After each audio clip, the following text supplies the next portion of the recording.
И я ложу $100 в копилочку на пожертвование храма. Состояние никуда не делось, но 4 мяча куда-то исчезли. И теперь у всех есть страх. Все сразу так засуетились, шнурочки поплотнее затянули, чтобы не дай бог, чтобы такого не случилось со мной. Фух, стыд, как представлю в голове. Добрый день, дорогие друзья. Я вас рад видеть на своем канале. Для тех, кто, может быть, впервые оказался именно на этой сегодняшней лекции, хочу сказать, что мы с вами разбираем карты из колоды Гюстава Дере. Это карты, которые выпустила компания Los Scarabeo. Они все основаны на гравюре того самого знаменитого художника, гравюриста Густава Дере. Уроков эдак 5 мы с вами разбираем те карты, которые основаны на книге, которую написал Франсуа Рабле. Она называется «Гаргантюа и Пантагрюэль». До этого достаточно был такой обширный урок, целый имеется в виду собрание лекций, посвященных, точнее основанных на библейском повествовании. Для тех, кто следит внимательно, смотрит лекцию за лекцией, он, в общем-то, в курсе всего этого происходящего.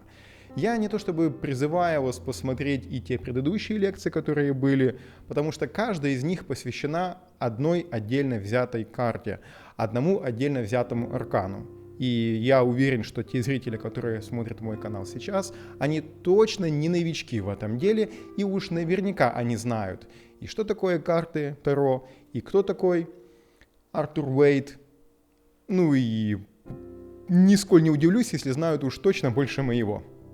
Тут я Америку не открою. Хочу напомнить для тех, кто, может быть, не смотрел вступительный первый урок, что я воспринимаюсь вами, ну, во всяком случае, я бы так хотел, в большей степени скорее как ученик, который достаточно тщательно и основательно готовится к лекции для того, чтобы вам этот материал потом изложить, нежели как своего рода учитель, который уже умудрен опытом и знает, как вам преподносить материал. Поэтому сбросили из себя лишний весь пафос, я имею в виду, я из себя его сбрасываю, и немножко опускаясь на уровень попроще. Поэтому смотрите на меня именно с такой точки зрения. Мне кажется, так будет правильно. Во всяком случае, на этом этапе, так уж точно. Итак, сегодня у нас продолжается, я бы сказал, цикл самых страшных карт Таро в колоде. Вот она. 9 мечей. Да, особенно если мы смотрим не на черно-белые карты, которые в принципе все одинаковые в колоде Гюстава Дере, а когда мы смотрим на классическую карту из колоды Артура Уэйта, она воспринимается, мягко говоря, действительно мрачной. Сложно еще представить карту, которая была бы столь же депрессивной по своему визуальному восприятию, как это. Аркан Дьявол, башня, куда же без этого, 3 мечей. Но согласитесь, их не так уж и много. Не то чтобы я прям хотел развеять миф относительно негативности этой карты, я скорее хотел бы констатировать тот факт, что мы с вами уже, начиная с 7 жезлов, потом 9 жезлов, потом у нас была 4 мечей, и вот сейчас 9 мечей, в принципе, 4 карты в подряд, которые говорят по большому счету об одном и том же. Они говорят о каких-то кармических уроках, о Сатурне, о 12 доме, о том, что порой, когда мы не прислушиваемся к каким-то сигналам, которые к нам поступают извне, то превентивно может включиться как 12 дом, так и Сатурн, особенно когда он проигрывается в периоде Сады-Сати. Давайте обо всем по порядку. Предлагаю сейчас переместиться в сам урок и смотреть, что у нас получается. Если мы смотрим на то, как изображена у нас гравюра и ту часть карты, которую составители компании Los Scarabeo позаимствовали для своей карты, то видим, что почти ничего не пропало из того, что у нас попадает в эту самую гравюру.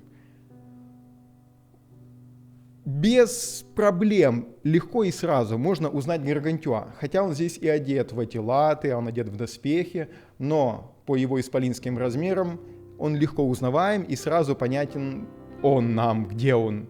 И очевидно здесь какое-то противостояние между кем-то и кем-то.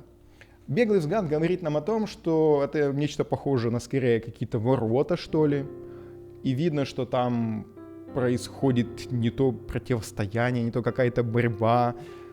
В общем, что-то не очень приятное и ужасное. Тогда как на классической девятке, по большому счету, ведь это все сон страшный, это все то, что человеку просто показалось. Это не происходит на самом деле. Тогда почему же на колоде Гюстава Дре здесь есть конкретная борьба? Это что, 7 жезлов? Это что, 5 мечей? Что такое? Что за несоответствие? Это так кажется на первый взгляд. На самом деле, сразу хочу развеять ваши все сомнения насчет того, что здесь есть нечто с двойным дном. Читая отрывок, который у нас записан в книге «Гаргантюа и Пантагрюэль», мы убедимся, что все здесь нормально. 9 мечей четко здесь присутствует. И хотя она и выглядит как противостояние буквальное, но убедимся с вами, что здесь даже эта карта у Гюстава Дре, она наполнена страхом, она наполнена переживаниями, она наполнена эмоциями, которые могут захлестнуть человека, а по большому счету они беспочвены. Да, нельзя сказать, что по этой карте человек абсолютно всегда безосновательно переживает, нет смысла беспокоиться, ибо, мол, это только сон и больше ничего. Есть же какие-то, наверное, объективные причины, которые заставляют его, проснувшись, хвататься за голову и не знать, что делать. Читаем вначале отрывок, который у нас соответствует данной карте. Затем переходим к разбору карты, которая в большей степени касается классики по Уэйту. И, естественно, сразу же держим в голове, а что же у нас в книге Гаргантюа и Пантагрюэль, как эта карта соотносится с классикой. Перейдем в зодиакальный дом. Несколько он будет сегодня необычный, потому что там не один дом. Мало того, там не только дома, там есть и планеты. Разберем, посмотрим. И напоследок пройдемся по практическим значениям, которые могут проигрываться в этой карте в наших разных сферах.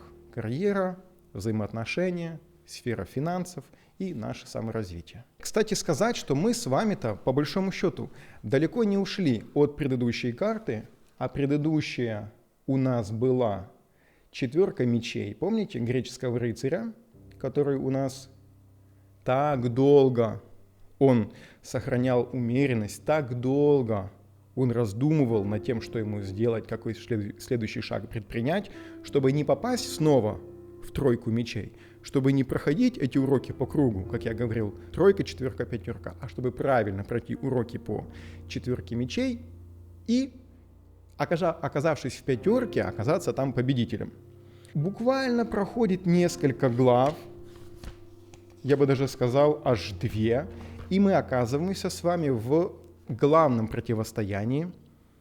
И я не зря назвал сегодняшний как раз урок, сегодняшнюю лекцию «Битва под Ла-Рош-Клермо» или «Битва у ворот Ла-Рош-Клермо». В принципе, само по себе название должно вам уже сказать о том, что события происходят у нас как раз в этом городе. Происходила жаркая битва в Ла-Рош-Клермо. Было разделено войско Гаргантюа на несколько частей. Одной из них управлял брат Жан, другой сам Гаргантюа, третий, по-моему, гимнаст, потом кто-то еще, но нас, в частности, интересует храбрость и подвиги брата Жана. Как скоро монах удостоверился, что с той стороны, где он стоит со своими людьми, город никем больше не охраняется, он, движимый беззаветной храбростью, вместе с частью своего отряда бросился к городской стене и взобрался наверх. Он полагал, что неприятеля повергают в страх и трепет не столько те, что с ним бьются, сколько те, что внезапно ударят на него из-за засады. Все же он не произвел ни малейшего шума до тех пор, пока на городскую стену не взобрались все его воины. Все, за исключением 200 латников, которых он оставил на всякий случай.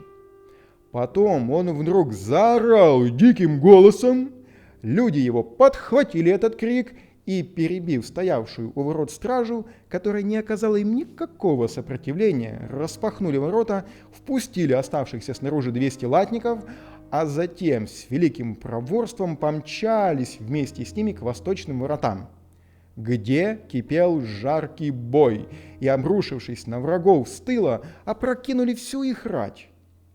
Видя, что они окружены со всех сторон и что гаргантюисты уже в городе, люди Пикрахола сдались на милость победителя. По приказу монаха враги сложили оружие, как холодное, так и огнестрельное. Затем монах распорядился загнать их всех в церкви и запереть. А чтобы они не ушли, приставил к церковным вратам своих ратников и отовсюду набрал перекладин от крестов. Затем, отперев восточные ворота, поспешил на помощь Гаргантюа. Но тут самонадеянный Пикрахол, вообразив, что это к нему подходит из города подмога, усилил натиск до такой степени, что Гаргантюа крикнул: «Брат Жан! Брат Жан! Как же ты, дружище, вовремя!» Тут только Пикрахол и его люди поняли, что все погибло. Им бросились кто куда. Гаргантюа преследовал их до самого Вагонри и истреблял нещадно, а затем велел бить отбой. Стоит ли говорить, что это был последний бой, после чего все Пикрахолово войско было совершенно разбито, сам Пикрахол позорно убегал, он потерял свою лошадь по собственной глупости, ибо она споткнулась, а он заколол ее. В общем, бесславная у него оказалась потом жизнь, даже не смерть, это было бы для него очень легко и просто. Жизнь в изгнании, в безызвестности. Но для нас примечательным было то, я понимаю, что я, конечно, читал всю главу, но согласитесь, что если бы я зачитал вам только саму концовку, о том, где Гаргантюа кричит: брат Жан, как же ты вовремя, вы бы подумали, ну и что, куда вовремя, к чему вовремя. А так у вас есть контекст, и вы понимаете, что происходило. А почему он прокричал? Потому что Пикрахол вообразил, что это бегут к нему, у него вдруг выросли крылья, и он еще больше, еще сильнее усилил свой натиск на Гаргантюа и его войско. И вот эту картину мы как раз с вами и видим на данной гравюре. Мы видим, что Гаргантюа, несмотря на весь свой исполинский рост, несмотря на всю свою мощь и на то, что он явно происходил в силе, и по большому счету дело было его правое, но он прям испугался. Но испугался-то безосновательно. Причин-то для беспокойства не было. Они были сиюминутные, вот ровно здесь и сейчас, но объективных причин не было. Почему? Потому что зря он боялся Пикрахола, ведь ему на подмогу шел брат Жан. Ведь если бы представить только на секундочку, что тот отряд, который с тыла наступал, чтобы это была подмога Пикрахола, который и так усилил на Гаргантюа давление, а тут бы еще и подмога подоспела со всех сторон, что бы случилось? Ну, я бы не скажу, что было бы проиграно все сражение, но конкретно этот бой мог бы быть вполне за Пикрахолом, не за Гаргантюа. Вот и получается, что вот эта вот сценка, она очень хорошо нам показывает девятку мечей, потому что человек запаниковал, согласитесь. Гаргантюа запаниковал. Он на доли секунды испугался того, что он может этот натиск не выдержать. И, может быть, не за столько свою собственную жизнь, сколько за жизнь людей, которые борются рядом с ними. Да, они не великаны, они обычные люди, обычные смертные, которых намного легче поразить мечом, копьем или случайно упавшей стрелой. И, как мы видим, еще раз хочу сделать акцент, что на самом деле, с одной стороны, как бы причины паниковать были объективные, но конкретно вреда какого-то, который мог бы быть причинен Гаргантюа и его войску, не было. Объективных причин не было. Причина для беспокойства была, а реальной угрозы не было. Давайте мы разделим с вами вот этих два понятия. Не зря на классической карте изображен ночной кошмар. Всем нам, я в этом больше чем уверен, снились ночные кошмары. Вспоминайте свои ощущения, вспоминайте свои чувства. Вы просыпаетесь, у вас сердце бешено колотится, пот холодный, вы боитесь всего, каждого шороха, какого-то звука, темноты как таковой. И для вас именно этот момент страшнее любой реальности. Он абсолютно реален, вы абсолютно этого боитесь. Но проходит полчаса, проходит час, проходит в конце концов 2 минуты, вы встали, попили чай, кто-то, может быть, закурил сигарету, и вы понимаете, что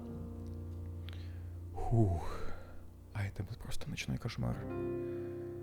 Сердце уже успокоилось, оно уже не так бешено колотится, вы немножко пришли в себя, дурной сон. Не более того. Никакой опасности не грозит, все миновало. Вот именно и эти ощущения в первую очередь мы должны считать с данной карты. Именно эти ощущения, несмотря на то, что здесь изображен бой, изображено сражение, но это как сиюминутная паника, сиюминутный страх, как от ночного кошмара у Гаргантюа, что он может проиграть бой. Но в следующее мгновение это все улетучилось, как ночной кошмар с первыми петухами. Разлетелись все эти черти проклятые. В общем, так или иначе, вопрошающего гнетет какая-то напасть. Это может быть что-то, пока мы сейчас не разбираем. Хотя, почему бы нет? А почему бы сразу и не напомнить о том, что, по большому счету, почти каждая карта у нас может, помните, отыграться как что-то внутреннее наше, которое изнутри исходит от нас, так и внешнее. Имеется в виду, это могут быть какие-то объективные внешние обстоятельства, которые заставляют нас паниковать, так и что-то наше внутреннее, вот здесь возникшее, которое заставляет нас паниковать. На вопрос, а из-за чего ты беспокоишься, вроде как бы объективной причины и не назовешь. Особенно женщины часто могут говорить. Свою маму вспоминаю, говорит, звонит мне, говорит, не знаю, так что-то я переволновалась, у тебя, сынок, все хорошо, а то мне просто сердце из груди выскакивает. Я подумала, что что-то случилось. Ну, вот такая вот чуйка бывает у мам. Без какой-либо причины просто возникает вот эта вот девятка мечей в голове. Может быть, не столь ярко, может быть, не столь страшно она выглядит, но возникает. Человек сам себе до такой степени враг со своей привычкой прятать голову в песок от пугающих его проблем, что внешние враги судьбе не требуются. Вот то, о чем я только что сказал, что это что-то может быть объективное внешнее, как в случае с Гаргантюа, так и как моя мама, которая переволновалась просто потому, что пришла и какая-то материнская чуйка. Дескать, что-то с сыночком неладное, надо ему позвонить. В худшем случае, в настоящее время человек по этой карте проходит настоящее испытание потерями. И ему кажется, что весь мир против него, а Рок поставил себе цель уничтожить его. Карта не говорит нам, что именно нас так угнетает, но она показывает только отчаяние, тоску, озабоченность, внезапное кошмарное пробуждение, бессонную ночь, обстановку мрака и страдания. По большому счету, это все слова-синонимы, если так можно сказать, которые описывают общее настроение, которое изображено на классической карте. Общее настроение, которое мы сами ощущаем во время битвы под Ла-Рош-Клермо. Это хорошо звучит со страничек книги, особенно когда Евгений читает веселым голосом. Но вы представьте реальную мрачную картину. Представьте, что это снят фильм каким-нибудь известным режиссером, что-то в духе «300 спартанцев», «Троя», когда поле сражения, поле битвы, происходит страшная драка, слышно лязг оружия, кровь брызжет на экраны, слышно хруст костей, и вы погружаетесь в эту мрачную атмосферу, и если включить фантазию, попытаться представить себя на стороне Гаргантюа, какой там ночной кошмар. Это реальная опасность. Но, еще раз, стоит помнить, что там не только была реальная опасность, а в большей степени паника у Гаргантюа. Он запаниковал, что может проиграть. Хотя мы с вами знаем, что этого бы не произошло. Не в этом случае, так точно. Круг мучений, описываемый девяткой мечей, отражает боль, усталость и назревшее желание изменить все к лучшему. Вот это, знаете, такой маленький светлый лучик позитива, который можно вытащить в этой карте. На фоне всего мрачного, на фоне этих грозовых туч, которые собрались над нами, на фоне этой осени, дождь, холодно, такая промозглая погода, сыро, противно, вороны где-то каркают, настроение просто никакущее. Вот на фоне всего этого появляется такой маленький лучик надежды, назревшее желание изменить все к лучшему. Это как будто бы одна и та же ситуация, только мы ее проживаем разными стадиями. Если по четверке мечей на нас не нападала вот такая вот паника и страх, я бы даже так сказал, что девятка мечей вполне может предшествовать четверке мечей. Когда человек запаниковал, когда на него навалилось вот это вот все, вот это вот, если хотите, его объективная реальность, сформированная внутри, снаружи может быть не так все страшно, но у него внутри все именно так и выглядит. И потом в какой-то момент, когда он в этом варится, щелк, и он начинает потихоньку переходить как бы в четверку мечей. То есть он уже понимает, что так можно немножко остановиться и поразмыслить над этим. Можно прилечь уже и поразмышлять над тем, все ли тут так печально или что-то все-таки можно из этого выкроить. Обычно долго выдержать эту пытку человек не способен и находит способ с ней покончить. Помните, следующая карта – 10 мечей. И опять же, стоит впору вспомнить, что предыдущая карта у нас 8 мечей, хотя мы ее не разбирали, но все вы помните, классическая, да? Там, где девушка с завязанными глазами, у нее обмотано тело, у нее связаны руки, и вокруг много упавших мечей. То есть такая, ты понимаешь, что как будто бы какая-то такая объективная, может быть, реальность, которая тебя сковала. Но это что-то может быть и внутреннее, когда оно тебя зажало, когда оно тебя скрутило. И по 8 тебе плохо, и ты не знаешь об этом. Да? Порой мы можем оставаться в неведении относительно того, что нам плохо. Мы просто вот что-то такое, мы еще можем не разобраться в наших собственных чувствах. Порой можем и не подозревать о том, что нас стесняют какие-то внешние обстоятельства. По 9 мечей тебе плохо, и ты уже знаешь об этом. Ключевой момент. А 10, то, что плохо, никуда не делось, но вот та самая тонкая ниточка, тот самый лучик надежды, он нам позволяет решить проблему. Поэтому 10 – это ты решаешь то, что тебе делает плохо. Вот так, если хотите, мы сделали такую коротенькую цепочку. 8, 9, 10, которые показывают, как у нас в начале какие-то неизвестные, непреодолимые обстоятельства, которые нас стесняют. По 9 они уже известные, но могут быть также непреодолимые. В какой-то момент мы переходим в стадию того, что появляется лучик надежды. И по 10 мы все-таки эти препятствия, все, мы их решаем, мы от них избавляемся, мы их финально убиваем. Либо они нас, тут уж как сложится. Но мы перейдем отдельно в 10 и там посмотрим, что эта карта, в общем, раскроем ее там полнее. Бывает, что 9 мечей указывает скорее на остаточные явления от уже прошедших проблем или и вовсе мнимых проблем. Да? Проблемы могут быть, скажем так, опять же, давайте опять к тому же примеру. Проблема в детстве, помните? Проблема как таковая сама по себе, если на нее объективно посмотреть со стороны, с высоты прожитых лет. Пустяковая? Пустяковая. В детстве можно было ее переживать по 9 мечей? Вполне можно было переживать. Так вот, представьте, что мы, проживая, будучи взрослые уже, проживаем эту проблему также разными стадиями. И в какой-то момент та самая 9, она может не столько даже отражать реальность самой проблемы, сколько в первую очередь нашу реакцию на нее, а потом и выход из этой реакции как в более нечто благостное, как нечто выздоравливающее, как нарыв, который мы вскрыли, удалили все нехорошее, что там было внутри в виде этого гноя. Рана моментально никуда не делась, но мы понимаем, что все самое плохое позади, мы все уже сделали. Теперь только процесс заживления. Так вот, 9 как раз и может показывать тот самый процесс, что все уже позади, весь негатив, он там остался у нас, сзади, за плечами. Теперь это только остаточное явление, которое мы переживаем.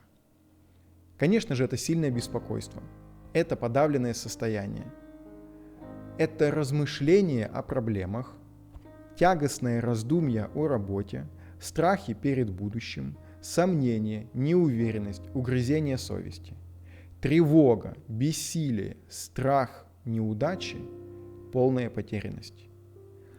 Концентрация мыслей негативных, подобная ночному кошмару.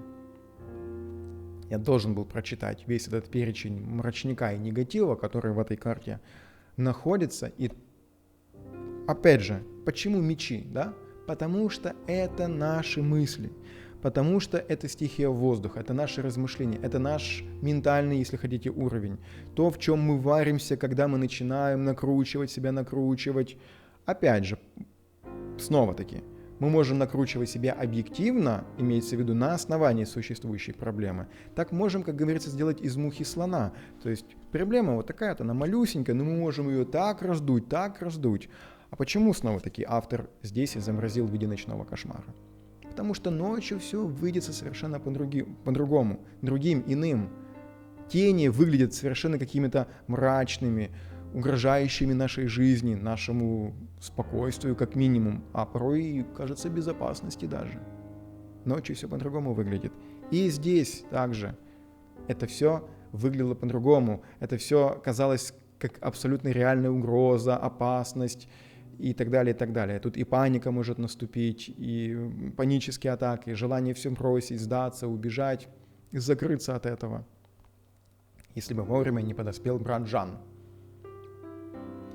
Готовность отчаянно спасовать перед всем этим. Это позиция страуса. То есть, когда твоя психика не справляется с этим, когда хочется от этого отключиться, ты не можешь, ты пытаешься голову спрятать в песок. У каждого для этого существуют разные способы, разные методики. Кто-то пытается просто, насколько это возможно, вон из головы это выбросить. Кто-то поверх заглушить чем-то другим. Хотите? Алкоголь, наркотики, смена обстановки. Вместо мрачника я еду в ночной клуб, там начинаю тусить, гулять, веселиться. У каждого человека могут быть разные способы превратиться в страуса, чтобы уйти от этой проблемы, чтобы никоим образом не проживать и не переживать ее, а окунуть голову в песок. Я сейчас не говорю об объективном каком-то диагнозе, когда у человека есть психическое расстройство, когда врачи диагностировали некую проблему, и она требует, может быть, медикаментозного вмешательства, возможно, какой-то терапии, консультации со специалистами. Я сейчас о другом. О неком таком бытовом каком-то прочтении, которое можно самостоятельно решить. Просто мы порой, как я уже говорил на предыдущих лекциях, мы в отличие от людей Средневековья, мы, современные люди, так нас социум воспитал. Мы все такие радостные, должны быть и успешные, никакого горя не должно быть в нашей жизни, потому что это признак слабости и человека, и, дескать, неразвитого, и человека вчерашнего дня. Будем веселиться, есть и пить, ибо завтра умрем. Не можем мы, не хотим мы, точнее, проживать горе. А Сатурн об этом говорит, что стоит это делать. И эта карта этому вторит. Любой зов в реальности заставляет погружаться в пучину страха. Этот аркан акцентирует состояние стыда и вины, кстати. И на это стоит обратить внимание. Это самобичевание, может быть, и различные формы самонаказания. Когда человек, вот это, вот прям, я не знаю, 4 мечей вылитая. Вспомните лекцию. Что такое 4 мечей? Это реакция на 3 мечей. А по 3 мечей это либо мы кому-то сделали больно, либо нам сделали больно. Если это мы сделали больно, то в 4 мечей мы можем заниматься самобичеванием и самонаказанием. 9 мечей этому вторит. И я еще раз хочу сделать акцент на том, что, по моему скромному мнению, 4 мечей и 9 мечей могут быть наши различные фазы нашего психического состояния или реакции, если хотите, на одну и ту же ситуацию. Вот что-то случилось, мы можем ее прожить вначале как 9 мечей, а потом выйти на 4 мечей. Некая такая градация. Вначале от какой-то такой панической атаки и всеобъемлющего страха, когда мы совершенно не понимаем, что нам делать и что предпринимать. Потом вдруг мы вспомнили пословицу «утро вечера мудренее». Кое-как смогли уснуть, на утро проснувшись, состояние никуда не делось, но 4 меча куда-то исчезли. И вместо 8 уже 4. Немножко легче, потому что появился свет в конце туннеля. Есть видимость того, как теперь из этой 9 можем перейти в 10. Появилась ниточка, клубочек этот, помните, Баба-Яга дает клубочек красному молодцу, чтобы он мог его, размотав, потом по нему идти по этой ниточке. Вот мы эту ниточку нащупали в темноте среди этих мечей, ухватились за нее и по этой ниточке идем. Этой ниточкой был брат Жан. Когда он появился, он закричал: брат Жан, как же ты, дружище, вовремя. Все, мне был бы конец, крышка мне бы пришла бы. Я бы не жильцом уже был, так точно. Вот он его только где-то вдалеке увидел, ведь объективно он еще не выиграл сражение, но для него появление брата Жана на горизонте было той самой ниточкой спасительной. Вообще говоря, человек девятки мечей любит чувствовать себя жертвой обстоятельств и упивается жалостью к себе, сам того не замечая. Я не то чтобы хотел сказать, что это непременно должна быть перевернутая карта, тут скорее соседние арканы покажут, о чем это говорит, но такое значение тоже может быть. Когда человек может заниматься самобичеванием, когда человек сам себя накрутил, включил в себе режим жертвы, такой себе перевернутый повешенный, 12-й аркан, и упивается жалостью к себе. Его уже 3 раза могли или 4 утешить, поверх того, наградив всевозможными какими-то благами, но нет, он не хочет из этого состояния выходить специально. Страх перед разворачивающимися событиями жизни вызван, как правило, очень сильной концентрацией на себе. И вот такой момент снова-таки немножко сквозит эгоизмом. Страх перед событиями, которые вот должны случиться, вызваны очень сильной концентрацией на себе. Почему так? Давайте немножко копнем глубже и разберем эту суть. Потому что человек начинает постоянно задавать себе вопрос: а как же я? А что я буду делать, если? А что будет со мной, когда? А что мне делать, если так? И вроде бы казалось, вопросы вполне себе логичные, имеют на то основание и почву, но важный момент, который объединяет все эти вопросы, это акцент на себе. Что будет со мной, что буду делать я, как поступит со мной, как это на мне отыграется и так далее, и так далее, и так далее. То есть любое проигрывание возможного будущего, негативного, начинает все больше накидывать на тебя этого самого негатива, и ты понимаешь, что ты закапываешься в эту девятку. Совет по этой карте – отказаться от политики страуса, не мучить себя бездеятельностью. То есть, если есть возможность, то предпринять какие-то активные шаги. Не сиди просто на одеяле. Встань, сделай чай, подойди к окошку, закури сигарету, включи свет, почитай книжку, позвони кому-то, поговори, напиши смс-ку. И я имею в виду, как такая самая простая реакция на ночной кошмар. То, в принципе, что мы чаще всего сами и делаем. Но когда случается какая-то такая жизненная ситуация, то совет по этой карте, если мы вытаскиваем и спрашиваем совет, там, простейший расклад, ситуация, совет, результат, или просто совет одной картой, выпадая такая, может говорить о том, что не стоит заниматься бездеятельностью, то есть имеет смысл предпринять какие-то конкретные шаги. И отказаться от политики страуса, то есть не прятать голову в песок. Ну, в общем-то, это, я бы сказал, 2 стороны одной медали или 2 чаши одних и тех же весов. Девятка мечей, выпавшая человеку, пребывающему в относительно безмятежном состоянии, ну, то есть, в принципе, мы прошли все вот эти вот негативные стадии, да, без явных туч на горизонте, может намекать, что где-то и в чем-то ему все-таки следует побеспокоиться наперед, призадуматься, не требуется ли где-то кардинальное исправление ситуации, хотя бы в профилактических целях.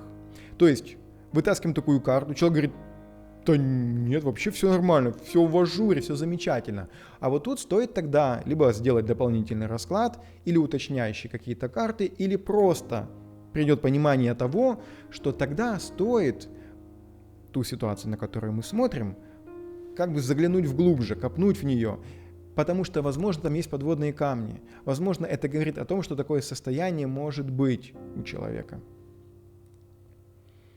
То есть на горизонте где-то может замаячить вот такая вот история. Западня по этой карте. То есть, помните, в одном случае это совет, западня — это как предупреждение, если хотите. Заключается в том, что человек слишком много думает о проблемах, не имеющих к нему непосредственно отношения. Ну, это, наверное, и очевидно. То есть, когда ловушка этой карты заключается в том, что человек просто накидал на себя столько негатива, что объективно столько того и нет. Представьте, что Гаргантюа увидел брата Жана, и вместо того, чтобы спокойно выйти из этой ситуации, возрадоваться, что он и сделал, он все равно начал расстраиваться. «Брат Жан, беги отсюда, нас здесь сейчас всех убьют!» Пикрахол думает: ничего себе, я вообще сейчас собирался сдаваться. Ну, коль так, он так раз воспрял духом и начинает щемить и Гаргантюа, тут брат Жан убежал. То есть понимаем, что даже вот такая наша реакция на одну и ту же ситуацию может в корне, если хотите, изменить отношение наших врагов к нам. А порой самым злейшим нашим врагом являемся мы сами. Совершенно верно. Карьера.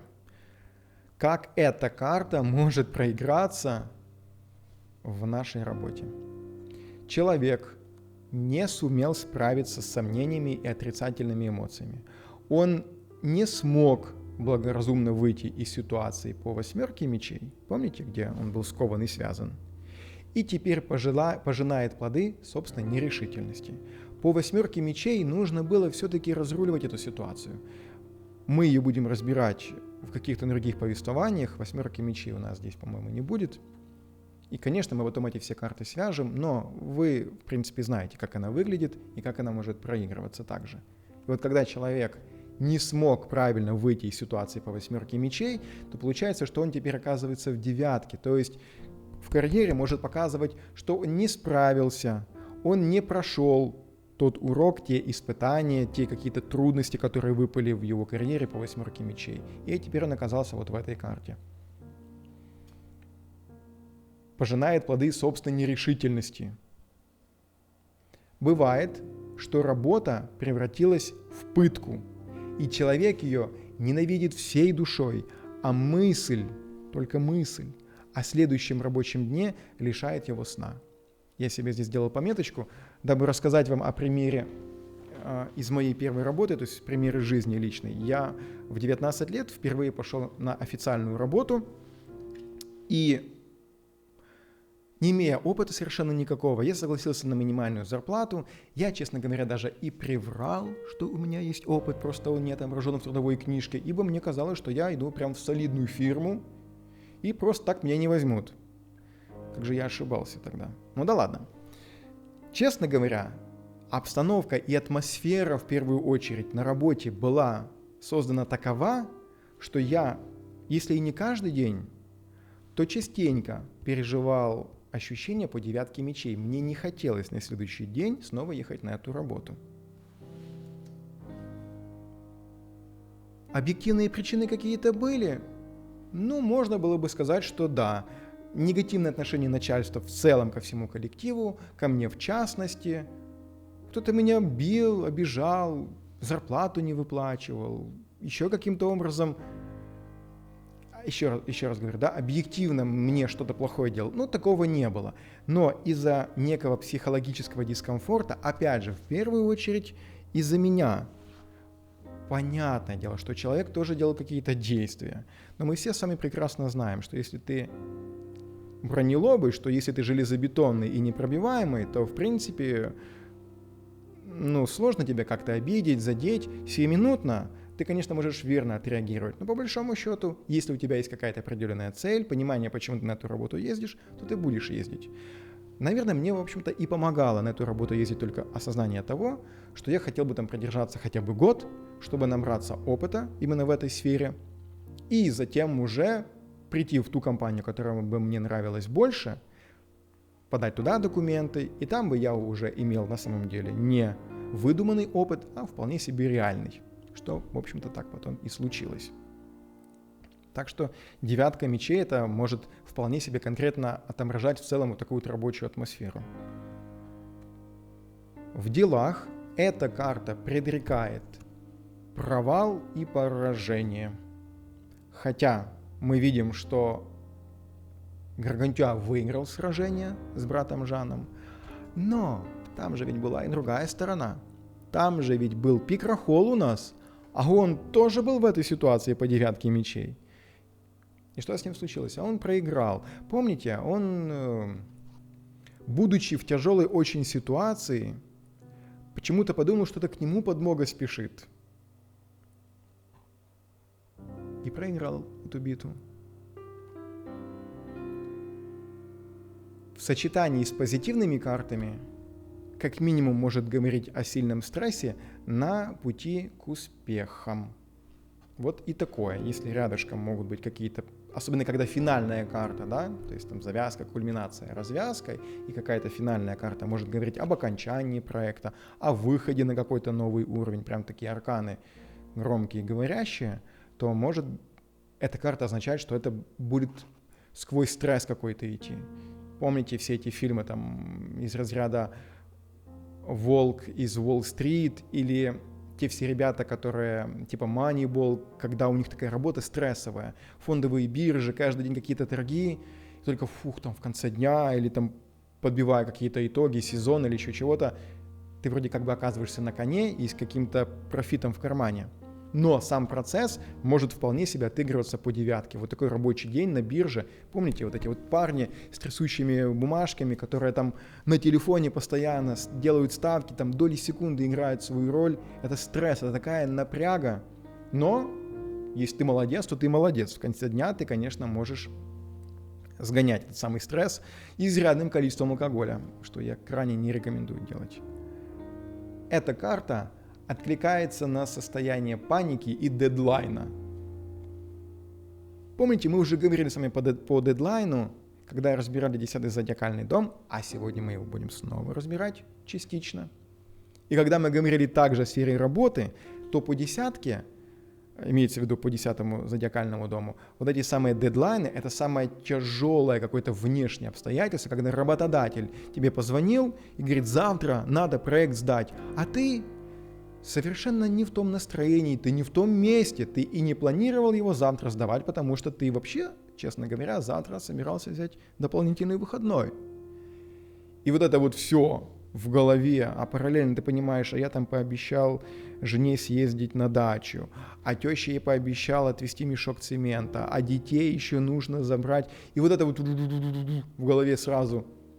Это была у нас 10 жезлов, помните, такие объективные? Но где 10 жезлов, да, там же может быть и 9 мечей. Если мы особенно не можем справиться, в первую очередь морально, с ситуацией, когда куча всего наслаивается, наваливается, когда появляются дедлайны, когда есть состояние паники, а это и изображено состояние паники, то включается у нас моментально та самая 9 мечей. Когда человек не успевает сделать все к положенному сроку, дедлайн, это он сам есть. Это страх перед контролем на работе, проверками, аудитами, аттестациями и прочими какими-то инстанциями, которые, образно говоря, все можно свести к школьному экзамену. Если вы в школе боялись получить 2, то есть когда, в принципе, вам было не все равно на то, какую оценку вам поставят в аттестате, то это ощущение, поверьте мне, может быть и у взрослого человека. В компаниях могут существовать такие же аттестации, такие же экзамены. Отправили того на курс английского, того на курс работы в Excel или в Word или что-нибудь еще. Или компания перешла в руки другим директорам, управляющему составу, и они теперь решают, кого оставить, а кого уволить. Назначили определенные критерии, пройдешь ты их или нет. И теперь от этого зависит не всего-навсего какая-то оценка в твоем аттестате, а зависит будущее тебя, твоей жены, твоих детей, в каком ты будешь жить доме в ближайших 10 лет, будет у тебя машина или нет, и много других вещей, которые реально поставлены на кон. Но пока еще ничего не случилось, а твое состояние может быть вот таким. Финансы. Если мы говорим о сфере денег и финансов, то, чего ж тут лукавить. Эта карта не всегда показывает на буквальную потерю денег. Она вполне может говорить о психоэмоциональном состоянии человека, который буквально не знает, где и как ему заработать денег, которые нужны именно сейчас, как воздух. Он не видит, объективно человек не видит света в конце туннеля. Вот ему до завтра надо $1 000 000, а у него зарплата $1000. В сопоставимых каких-то вещах представьте, что сделать? Продать нечего, одолжить не у кого, ни кредит, ничего, объективно ты не возьмешь. я гипертрофированно так это или гиперболизированно называю, но мы все с вами сталкивались в подобных ситуациях, когда вот так и непозрез нужны, и ты объективно понимаешь, ни единого шанса получить эти деньги, вообще ноль, никак, они нужны. И вот с одной стороны это давление, это такой сильнейшее давление, которое оказывается внешними какими-то обстоятельствами, а мы внутри должны создавать какое-то антидавление, чтобы нас изнутри чем-то распирало. А когда изнутри ничего не распирает, то это давление начинает тебя сжимать, и ты можешь схлопнуться и превратиться в эту самую девятку мечей. Традиционные значения. Потеря имущества. Провалы в бизнесе. Банкротство, долги, шантаж, отсрочки платежей, обман в денежных вопросах. Хотя это все разрозненные вещи, и напрямую эта карта, неужели она покажет шантаж? Нет, она скорее говорит о нашем состоянии психоэмоциональном из-за шантажа. А где шантаж, там и финансы. Зачастую шантаж в чем состоит, да? Дай денег, а не то я расскажу какую-то важную информацию о тебе, солью ее в СМИ, передам твои публикации куда надо. И отсюда возникает вот это вот состояние. А что делать? Ты понимаешь, что и денег, может быть, даже объективно столько и нет. А если и есть, то тут же возникает в голове куча ступенек. Все мы сами можем вспомнить сцены знаменитые из фильмов, когда украли человека, ребенка зачастую. Звонит грабитель и требует деньги, какую-то нереальную сумму с нереальными условиями. Условно говоря, там $3 миллиона, вертолет, новые паспорта, все немеченными мятыми купюрами, и это все к концу дня. И даже если, условно говоря, у человека есть этих 3 миллиона, но все остальные условия соблюсти с легкостью, как будто бы он ждал, когда его ребенка украдут, и ходит с этими всеми условиями у себя в чемоданчике. Нет, конечно же. А плюс ко всему еще накал и вот это вот все. Вот это и есть вам девятка мечей. Если мы говорим про отношения, то в отношениях, конечно же, девятка показывает отравленность страданием, которая может быть связана как с наличием отношений, так и с их отсутствием. То есть человек может быть как одинок, так и с кем-то в паре. Это в первую очередь его психоэмоциональное состояние. Из-за того, что происходит в его отношениях. Из-за того, один он или не один. Эта карта исключительно чутко реагирует на душевные страдания и является сигнификатором униженных и оскорбленных. С одной стороны, эта карта вполне точно описывает слезы в подушку после супружеских ссор, а с другой, она любит одержимцев, тех, кто готов буквально ходить по пятам за предметом своей страсти. В принципе, и там ситуация и состояние человека не самое приятное. Но в одном случае случились какие-то ссоры, какие-то разборки семейные, и после этого, да, после 8 мечей, после этого реакция человека, как здесь написано, слезы в подушку, а с другой человек может превратиться в одержимого. То есть он начинает буквально ходить по пятам, он начинает следить. Девятка мечей способна, это как в продолжении, да, второго начать следить. Девятка мечей способна караулить у подъезда, висеть на водосточной трубе, лазить в мобильный телефон, электронную почту, и все это на почве отчаянного «люблю, не могу». То есть это, кстати, очень свойственно мечам. И мы, когда с вами разбирали пажа мечей, мы говорили о том, что вот такое поведение мечевое очень характерно, когда человек не столько любит по кубкам, если хотите, сколько понимает головой, что это его. Вот почему-то, по какому-то праву человек понимает, что это его. Он имеет некую претензию на данную свою половинку. И когда кто-то вдруг уводит у него эту самую половинку, у него включается режим ревности. Но эта ревность несколько не та, которая основана на чувствах, это скорее, которая основана на мыслях, которые задевают эго. И отсюда уже может быть вот это вот слежение, посидеть на трубе, полазить в телефоне, и человек вот в таком состоянии сам находится. Он себя накручивает, он себя нагнетает всю эту обстановку и ситуацию. Человек мучается сам и может мучить другого. Вполне может быть, что человек стремится, хотя бы даже подсознательно, сделать свою вторую половинку такой же несчастной, чтобы хотя бы в этом обрести взаимность и единство. Вот такое вот странное прочтение, которое может быть даже и не выявлено человеком сознательно. Мы сейчас дальше поговорим, что по этой карте и Луна также проигрывается, а Луна — это у нас бессознательное поведение, которое очень легко может быть Луной скрыто, спрятано, замаскировано, что для нее характерно и свойственно.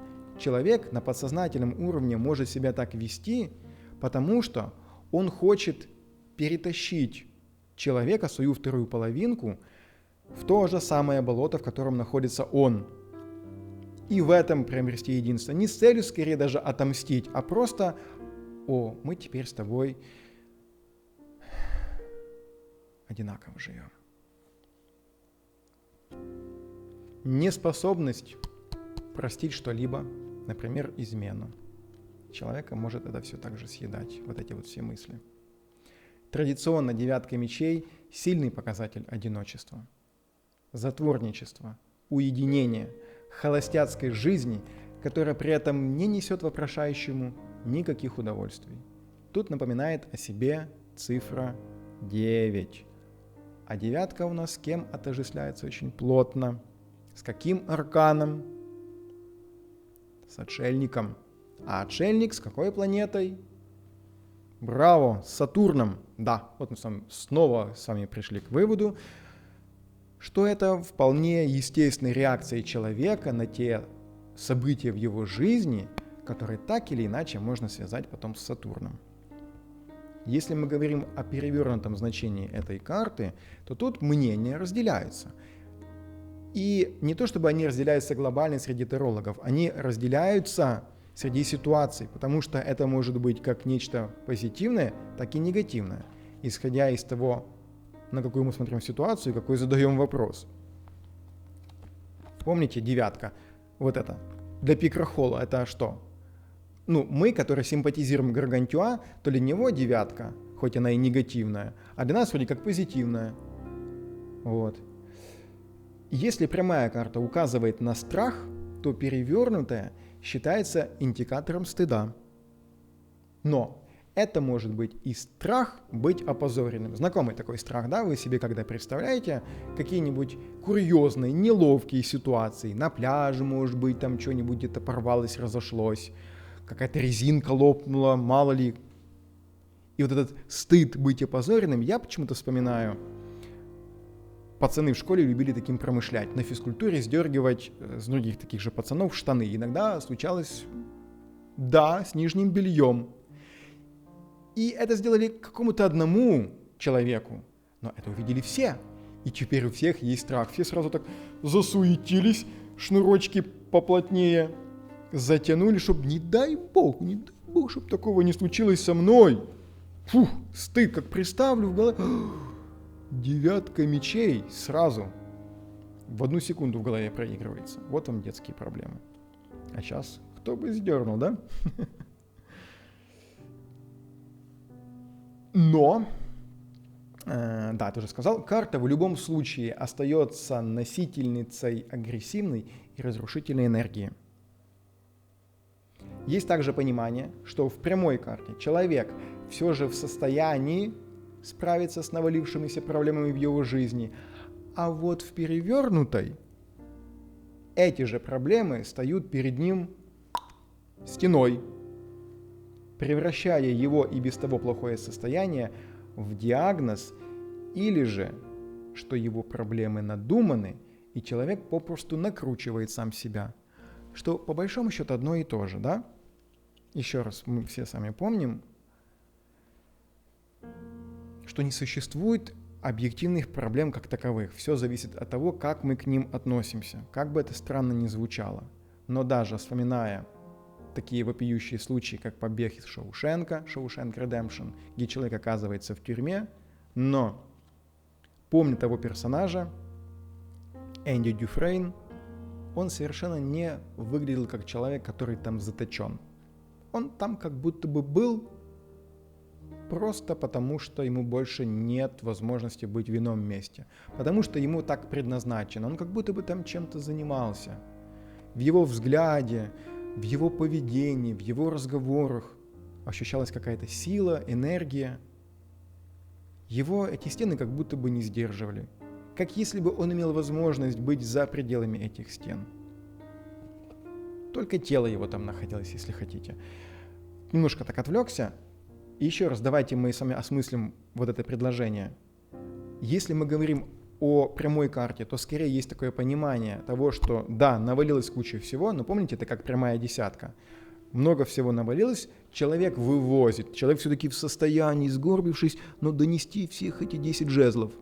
А в перевернутом, как бы они уже вываливаются, он уже либо сам под ними сложится, не донесет, либо они рассыпятся. Тут так, либо он, либо они его. Также и по девятке, в прямом значении. Много всего этого, но человек понимает, да, это всего лишь ночной кошмар. 4 меча, убрали. 4 осталось, вот давай с ними и работать. Первое, тадам, второе, тадам, третье, вот. И можно как-то уже с этим жить. В перевернутом значении они как будто бы насыпались на тебя, эти мечи, вот так вот перед тобой. Ты ничего не видишь, ты запаниковал, ты в страхе, ты не знаешь, что тебе делать.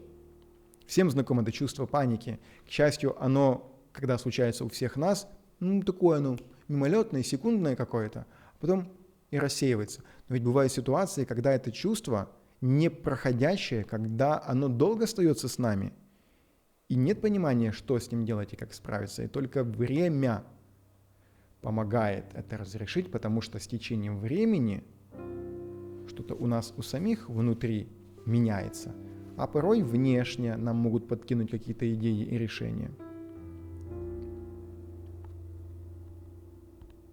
Иногда по этой карте наоборот. Страхи и боль отрицаются и загоняются вовнутрь. Вовне, проявляясь загадочными физическими симптомами вроде необъяснимых головных болей или панических атак. То есть что-то человек пытается загнать в дальние уголки своего подсознания. Опять-таки, привет Луне. Но не поборов эти страхи, загоняя их все глубже и глубже, это может вылезти с другой стороны. Ну и, конечно, для этой карты, как ни для какой другой, актуальны соседние арканы в раскладе. Они именно покажут, к чему мы придем после этой девятки. Это будет усугубление, это будет решение проблемы, либо ее затягивание. И они также покажут, насколько, в какой мы находимся ситуации. Имеется в виду, это что-то объективное, продиктовано внешними обстоятельствами, это что-то наше надуманное, накручено и так далее. Соседние карты в раскладе. Предлагаю, так чтобы далеко не отходить, перейти в астрологию и посмотреть. Я здесь, учитывая, что мы разбирали с вами и 10-й дом, мы разбирали с вами 12-й дом, недавно мы разбирали с вами Сатурн, к своему удивлению, но мы еще ни разу не затрагивали Луну, потому что когда я в нее полез и начал читать всю информацию, я понял, новенькая. Но по Луне у нас, конечно же, еще будет все впереди, вполне будем погружаться, поэтому я взял по чуть-чуть от этих астрологических соответствий, ибо они все здесь есть, они все имеют место быть. Итак, давайте по порядку. Я бы скорее соотнес девятку мечей не с 9-м домом, что, казалось бы, логично, да? На первый взгляд может показаться логичным, но с 10-м, 12-м, а также с планетой Сатурн и Луна. Итак, 10-й дом. Хочу напомнить, 10-й дом – это у нас десятка жезлов, которые мы уже проходили. Помните, Авраам, который должен был заколоть своего сына, принести его в жертву. 10-й дом – это у нас аркан башня, мы его также уже разбирали. Это у нас Козерог, это у нас, читаем, в любой ситуации дома 10-го присутствуют два характерных элемента. Во-первых, давление, огромное давление внешнего мира, заставляющее человека отреагировать, поставить себе конкретную цель и задачу, это во-первых. А во-вторых, момент выбора этой цели из нескольких возможных. Есть ощущение по этой карте, что это возможно, что создалось некое внешнее очень тяжелое давление, которое заставляет нас делать две вещи.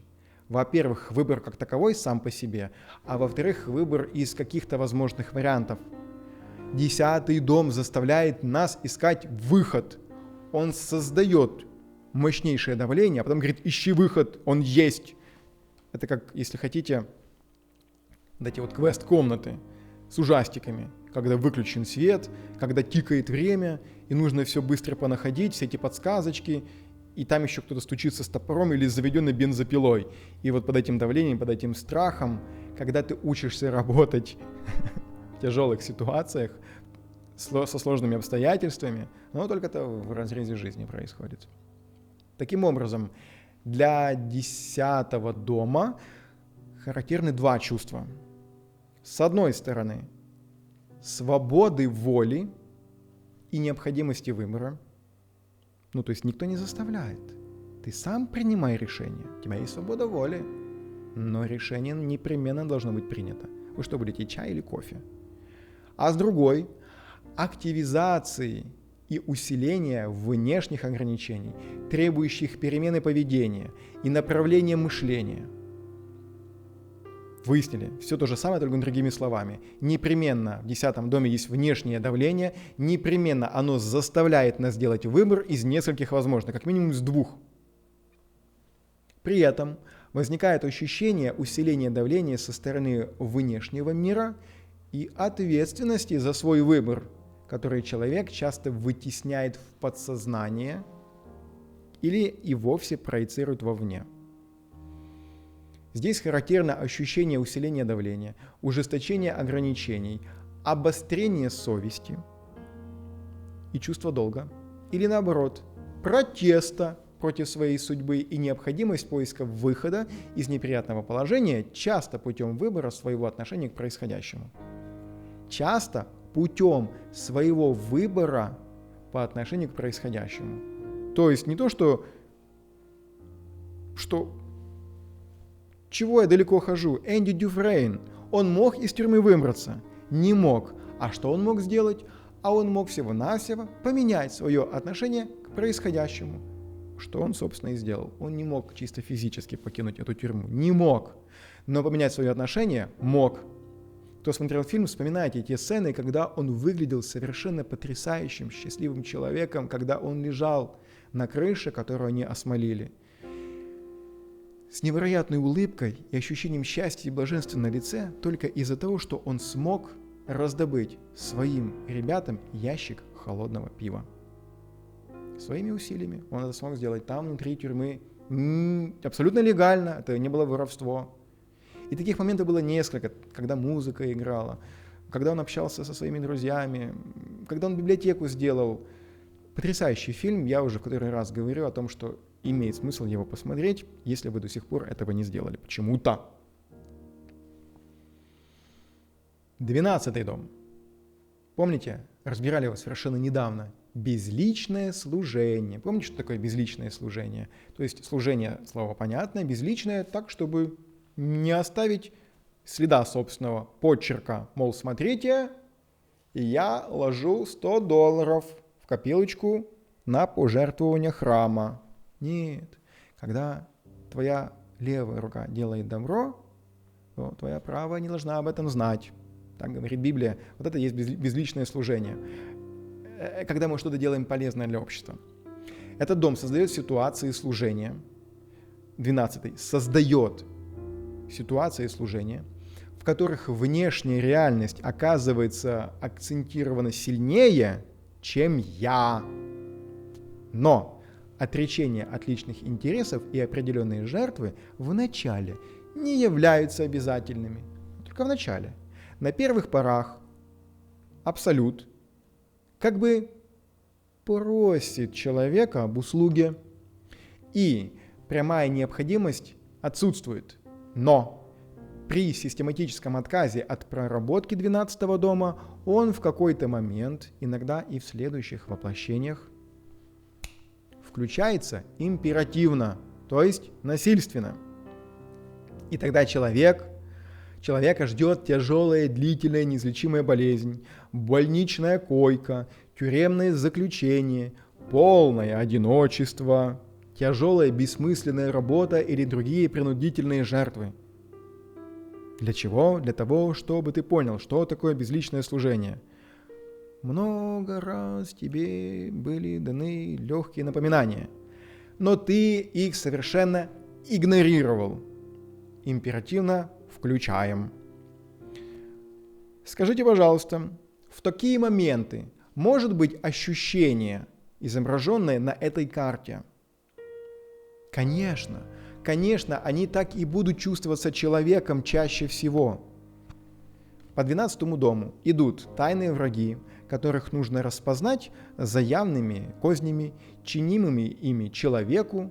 В частности, это маскирующие все низшие программы подсознания, например, неосознанный эгоизм или агрессия. Сатурн представляет принцип, противоположный принципу расширения Юпитера. Помните, у нас Юпитер такой добряк, Юпитер это у нас туз пентаклей. Это у нас Гаргантюа, вот тот малыш такой щекастый, розовощекий, такой пухляж, еды полно, всего вдоволь, он вот так вот всем, и в него это все, и из него. Это Юпитер, принцип расширения. Сатурн представляет принцип, противоположный принципу Юпитера. То есть принцип индивидуации, замыкания в себе. Видите, я сразу маленький стал, в отличие от Юпитера большого пухленького. То есть я как бы вовнутрь, я как бы заворачиваюсь в сам себя, свое тело. Почему такие старички, они такие вот? Они как будто бы усыхаются вовнутрь себя, сами в себя уходят. Замыкание в себе и внутренней проработки. Опять-таки, для чего и 10-й дом? Для чего, кстати, Сатурн управляет 10-м домом? Для чего 12-й дом? Не наказать, а обратить внимание вовнутрь себя. Что-то значит, ты делаешь не так, делай это так. В моменте, когда наше внимание обращает вовнутрь себя, вот мы проживаем эту карту. Само по себе, имеется в виду вот это вот явление по Сатурну, само по себе это ни хорошо, ни плохо. Эмоции при замыкании и погружении в себя могут быть любыми. Но, естественно, что плохо бывает, когда человек пытается игнорировать планетарный принцип. Когда человек вместо проработки пытается перенести функции данной планеты на какую-либо другую. Ну, то есть отпетлять, образно говоря, от того давления, которое на него осуществляется. Некоторое время, конечно же, это удается делать, но потом проработка идет в ударном и насильственном порядке, что внешне выглядит как горе, трагедия, несправедливость и так далее. А фактически просто работает безличный, объективный, такой покерфейс, закон кармы. Человек расплачивается за собственное невежество и лень. Обратите внимание, не за грехи он расплачивается, за невежество и лень. А что такое невежество и лень? Это ты не учишься, ты не развиваешься, ты не работаешь над тем, что у тебя есть. Мы тебе дали краски и кисточки, а ты не рисуешь. Это твоя лень и невежество. Будь добр, воспользуйся теми инструментами, которые мы тебе дали. Скорее, я хочу сделать важный акцент на это. То, что нами воспринимается как наказание, это не за то, что мы что-то сделали, а скорее за то, что мы не сделали чего-то. Хороший человек не тот, кто не делает ничего плохого, а тот, который и не делает ничего хорошего. Помните, Иисус рассказывал притчу о 3 рабах, хозяин которых, уехав в другую страну, дал каждому из них по какому-то количеству монет. Например, одному 10 динариев, другому 5, третьему 1. Тот, которому он дал 10 монет, вернувшись через год, хозяин проверяет, он из 10 сделал 10, тот, которому он дал 5, он из 5 сделал 7, а тот, которому дал он 1, он говорит, а я знал, что ты, дескать, хозяин злой, жнешь там, где не сеял, и собираешь там, где не садил. Потому я закопал твой динарий, на тебе, твое, я возвращаю. И он говорит, ну и чё, злой раб, если ты знал, что я такой, ты хотя бы ростовщикам бы отдал этот динарий, и то уже был бы какой-то процент. То есть человек, понимая, что, порой не понимая, поэтому и включается и 10, и 12, и Сатурн, что он должен что-то сделать, он этого не делает. Скорее, на это хотят обратить наше внимание, а не то, что мы делаем, но делаем это не так. Скорее, мы не делаем вовсе. Основная функция Сатурна заключается в том, что он направляет внимание человека в его внутренний мир. Он указывает ему направление, дороги и стороны этого мира, призывая им следовать и освоить. Снова и снова. Все сводится к тому, чтобы обратить внимание вовнутрь себя. Там понимать, каким путем следует идти, анализировать, задавать вопросы и обязательно действовать. Чтобы пройти 9, обязательно нужны какие-то действия. По 10 обязательно. А это, в свою очередь, уравновесит познание человеком внешнего мира и внедрит человека в него, во внешний мир. То есть оно завяжет вместе человека и внешний мир. И тогда не будет той самой кармы, не будет прилетать со стороны, не будет по 10 дому оказываться сильное давление, не будет по 12 императивно включаться какие-то негативные проявления в виде, не дай бог, больничных коек или каких-то осложнений. Если не слушать карму, игнорировать ее смутные и недвусмысленные намеки или идти заведомо против течения, то в какой-то момент рука Сатурна делается стальной и жесткой. Луна. Луна символизирует подсознание.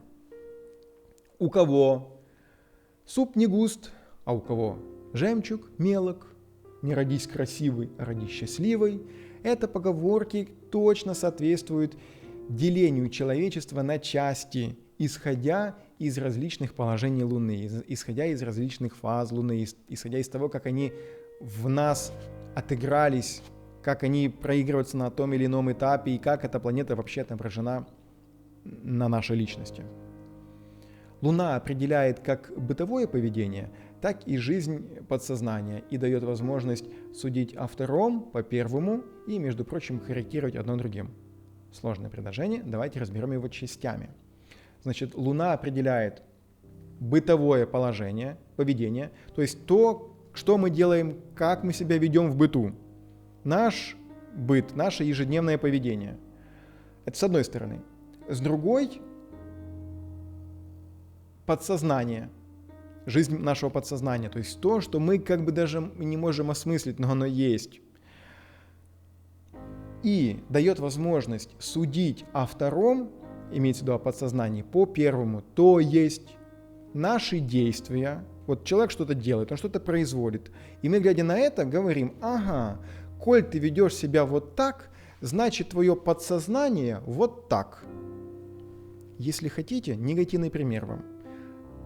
Маньяков, которых изучают, серийных убийц, по их манере поведения можно составить его психологический портрет. Потому что человек делает и как он это делает в быту, мы понимаем, а что у него в подсознании. Так и с любым другим человеком тоже это работает. Действия человека говорят о том, какое у него подсознание. И, следовательно, есть и обратная связь. Дает возможность судить о втором по первому и, между прочим, корректировать одно другим. То есть возможность, влияя, с одной стороны, на подсознание, корректировать наше бытовое поведение и наоборот, корректируя бытовое поведение, влиять на подсознание. Это прям взаимосвязующие вещи. Вот сейчас вот это замечательное свойство Луны мы чуть-чуть подробнее разберем. Луна определяет всевозможные натурпатические средства, целью которых является подключение тела к 4 стихиям и 2 низшим царствам минералов и растений. 4 стихии, я думаю, нет смысла озвучивать, вы их все знаете. То есть солнечные воздушные ванны, огонь и воздух, водные процедуры, вода, лечебные грязи, земля и вода, хождение босиком, лечение травами, массажем, специальной гимнастикой, там типа хатха-йога, пранаяма и многое другое может не только вылечить физическую боль, но и сбалансировать определенные дисгармонические кармы и психической жизни. Вот это и есть влияние за счет какого-то внешнего воздействия, конкретных мануальных терапий и процедур на нашу психику, на наше подсознание, на нашу 9 мечей, если хотите. За счет вполне себе конкретных действий, за счет влияния 4 стихий, за счет влияния 2 низших царств, минералы и растения. Однако эти возможности ограничены. Являясь существом в известной мере почти сознательным, человек в основном должен решать свои духовные проблемы как таковые, а не с помощью холодного обтирания. Хотя последнее ни в коей мере не вредит первому, а иногда действительно помогает. То есть речь идет о том, что не стоит исключать сознательную проработку каких-то блоков и проблем, но одно второму не мешает, а наоборот даже может очень и помогать. Действие Луны подобно действию вечерних сумерек. Она сглаживает, смазывает острые углы, отводит глаза, заменяет одно на другое, делает черное белым, белое серым, когда считает это необходимым. Луна, наше подсознание, вот она такое, как сумерки. Это мне чуть проще понять, потому что я хожу в очках, то есть когда я их снимаю, все немножко расплывается, а если еще и сюда приглушить цвета, как будто бы я смотрю сквозь такую пленку, сквозь полиэтиленовый пакет. Вроде бы ты ощущаешь, что вот это какое-то пятно, но уже не такое яркое, и я уже не совсем представляю это, точнее четко понимаю, это лампа у меня здесь стоит или не лампа. Вот так вот работает Луна на нашем подсознании. Она начинает скруглять углы, смазывать объекты, все делать таким смазанным. Нужно понимать, что так Луна маскирует для человека глубины его собственного подсознания. Но это вовсе не значит, что там содержится нечто расплывчатое и неопределенное в подсознании. Нет. Наоборот, особенно при сильной Луне, внутренние убеждения и глубинные программы подсознания часто бывают исключительно четкими и определенными до примитивности. Особенно когда... Сейчас я посчитаю. Луна также является важным действующим лицом на сеансах психоанализа, неважно тут профессионального или домашнего, где она всячески, но эластично сопротивляется выявлению истины. Она начинает камуфлировать программы подсознания, как раз смазывает острые углы. То, что было явно белым, делает серым, то, что было черным, тоже делает таким же серым. Вот так работает Луна. Тут, конечно, большой привет можно передать Фрейду, его книгам, его работам. Можно также поговорить и о Юнге, но это действительно разбор, как минимум, отдельно аркана Луна. Я думаю, что у нас Луна будет встречаться также и в других арканах. Мы там будем говорить об этом полнее и плотнее, и там-то мы с ней и поговорим уже во всех аспектах прокачки, как мы сами любим это делать и разбирать, как в зодиакальных домах, так и в планетах, в частности. Помните, Сатурн мы с вами разбирали, Юпитер. Другие планеты, по-моему, нам еще не попадались так активно. Видите, да, что получается и 10 и 12 дома, и Луна, и Сатурн, они, благодаря своему влиянию и потом последующей реакции человека на это влияние, соотносятся у нас с нашим арканом 9 мечей. Я предлагаю перейти в в практические значения то, как у нас эта карта может проиграться в быту. Имеется в виду в наших различных сферах. Ну и по традиции начнем мы с жезлов. Стихия огонь – это карьера, наше продвижение в социуме, рост по карьерной лестнице. Вы понимаете, что приятного и хорошего здесь мало.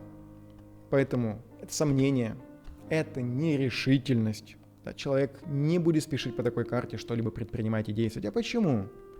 Потому что сомнение, потому что давление психологическое. Хотя при определенных обстоятельствах, внешних особенно, по 10-му дому, Сатурн может заставлять, наоборот, такого человека действовать быстрее. Но это не исключает нерешительности, особенно когда присутствует вот эта вот паника и количество мечей. Опять же, соседние карты покажут. Рабочая атмосфера. В целом, помните, я рассказывал в своем примере, как замечательно у меня было на первой работе, что я не хотел ехать туда. Страх на работе, да, перед каким-то контролем. Аудит, какие-то проверки, аттестации, экзаменации и прочее. Кстати, не скажу, что часто, но бывает обращение именно насчет того, что а как у меня будут отношения с начальством, с новым начальством, или на работе с кем-то поругалась, или грядет какая-то проверка. Если мы говорим о взаимоотношениях, кубки, то как люди близкие, чаще всего противоположных полов, между собой взаимодействуют, что эта карта может говорить. Само собой, помните, она может показывать как одиночество человека, и от этого такое состояние. Также она может говорить, что из-за того, что человек не одинок, тоже такое состояние. Но это может быть истеричность, как диагноз, если хотите. Послевкусие ссор, то есть ссора уже прошла, все это миновалось, а вот это ощущение, вот это состояние человека, оно остается по 9. Расставание может быть, надуманные проблемы. И тут уже надо смотреть, либо в таком случае они надуманные, либо в таком. Насколько они раздуты, насколько вообще из мухи слона сделали, либо на ровном месте, на пустом, вообще там как бы и объективно и мухи той не было. Просто человек себе надумал. Ну, я уже говорил, одиночество. Пентакли, сфера финансов. Конечно, это тяжелое финансовое состояние. Не здесь оно показано, да? Не на этой карте мы его видим. Мы видим здесь скорее реакцию человека на его финансовое состояние. Скажите, пожалуйста, если человек, у него все в ажуре, если объективно у него есть лишний $1 000 000, будет у него такое состояние? Ну, вряд ли, да? Скорее всего, что нет. То есть явно, что его состояние тяжелое финансовое. Даже если у него есть $1 000 000, то явно он кому-то миллиард задолжал по этой карте. Обман может быть финансовый. Тогда тоже человек: что я наделал? Зачем я подписал этот контракт? Зачем я продал эту машину или купил эту землю? Меня же предупреждали, а мы же делали расклад с моим тарологом, и там показывались какие-то скрытые подводные камни, а я все-таки его не послушал, ибо предложение было очень сладким. И теперь состояние паники. Что делать? Земля там находится в каком-то другом реестре, невозможно ее ни продать, ни использовать по назначению, например. А деньги были там чуть ли не в кредит взяты, либо одолжены. А человек хотел на этом прилично заработать. Вот такое состояние. Отсрочка в выплатах. Крах, волнение на грани там какого-то срыва. В принципе, здесь можно подобрать кучу каких-то ситуаций, но вы все безошибочно поймете на вопрос какой-то конкретный человека, который поступает, и выпадает такая карта, вы понимаете, что это скорее реакция человека, либо нынешнее, либо будущее. Хорошо, если будущее, тогда это звучит как предупреждение. Человек говорит: да нет, там вообще все замечательно. Мне сказали, все будет в шоколаде. А ты ему говоришь: нет, дружище, в шоколаде не будет, потому что через месяц, когда эта сделка состоится, у тебя будет вот такое состояние. И тут мы оказываемся просто как манна небесная для такого человека. В сфере мечей, саморазвития или личное состояние человека. Панический страх может просто показывать, как, если хотите, некий диагноз, пусть не медицинский, поставленный профессионалом, а скорее как такой бытовой, что ли. Панический страх. когда человека просто охватывает ужас, он не понимает даже объективные причины, почему это происходит, и не может с этим справиться самостоятельно. Стыд и вина. Четверка мечей, снова-таки напоминание, что здесь это у нас присутствует. Помните, по тройке мечей? Либо человек сделал кому-то больно, воткнув мечи в сердце, либо ему сделали больно. И по четверке мечей он это переживает. А если он сделал кому-то больно, то ему может быть стыдно, и он себя чувствует виноватым. По этой карте аналогично. Чувство может быть у человека. Он не знает теперь, что ему делать. Его совесть мучает и грызет. Самобичевание. Да, стыд и вина, и самобичевание может быть. Оно может быть и, если хотите, вот так. Может быть и жертвенность. То есть такое негативное проявление, когда человек не просто самобичеванием занимается, то есть он понимает объективно, что он может быть виноват, накосячил, и теперь не знает, как это все исправить, потому что, знаете, бывает так, что сожжены мосты, и объективно ты не можешь вернуться в прошлое, отмотать назад и все заново переделать, как бы ты этого не хотел. А что бы ты сейчас ни делал, оно не исправит того, что уже было сделано. И вот отсюда возникает вот это вот ощущение по девятке мечей. Но может быть и жертвенность, когда человеку, не так уж прям ему и плохо, и больно сделали, как он себе показывает, или даже мнит, он может и самозаблуждаться по этой карте в таком состоянии. Вот и все. Вот такая у нас сегодня была девятка мечей. Сложная карта. Сложная не в том плане, чтобы ее сложно было разобрать, а сложная, страшно, если хотите. Крайне редко и мало будет ситуаций, когда эта карта выпадет на стол, а вы скажете: вот, я ждала эту карту. Это то, что им нужно в данной ситуации, теперь она решит все наши проблемы. Сложно представить такую ситуацию, правда? Это какой-то будет один случай, даже не на 100, на 1000, какой-то маленький такой процент из всех возможных, когда эта карта будет показывать, действительно, нежелательные события или крайне тяжелое состояние клиента в данный момент, в текущую минуту. Или если он поступит так, то так, да, тоже бывают такие у нас расклады на какие-то две ветки возможного будущего. Там, условно говоря, остаться на этой работе, перейти на новую. И остаться на этой, там, дух-дух-дух, и девятка так в конце. Вот вам картина маслом. Опять-таки, отсыл у нас к 12-му зодиакальному дому. Помните? Безличное служение. Отсылка у нас к 10-му зодиакальному дому. Это у нас управителем является Сатурн, когда тяжелые внешние обстоятельства, которые так на тебя мощно давят, что ты обязательно должен сделать выбор. Причем, как правило, из двух как минимум. И Луна. Луна — это что-то такое подсознательное, какие-то такие реакции могут быть неведомые нам, и все такое размытое. И психическое состояние также проходит по этой карте, естественно, по Луне может быть. Я желаю, чтобы когда еще раз хотя бы случится вот такая у вас ситуация, то вы буквально за доли секунды, как Гаргантюа: «Брат Жан, дружище!» Как он там? «Как же ты вовремя!» Чтобы доли секунды у вас сделалось вот это паническое ощущение того, что когда Пикрахол надавил на него, он запаниковал, подумал, что он сейчас проиграет. И тут появляется брат Жан, появляется отшельник с этим фонарем, который подсвечивает, рассеивает мглу в этой темной пещере, подсвечивает путь, указывает дорогу, куда идти. Вы кричите, как Гаргантюа: «Брат Жан, как же ты, дружище, вовремя!» Чтобы время между вот этой штукой и появившимся братом Жаном исчислялось долями секунд, что у вас, что у ваших клиентов. До свидания.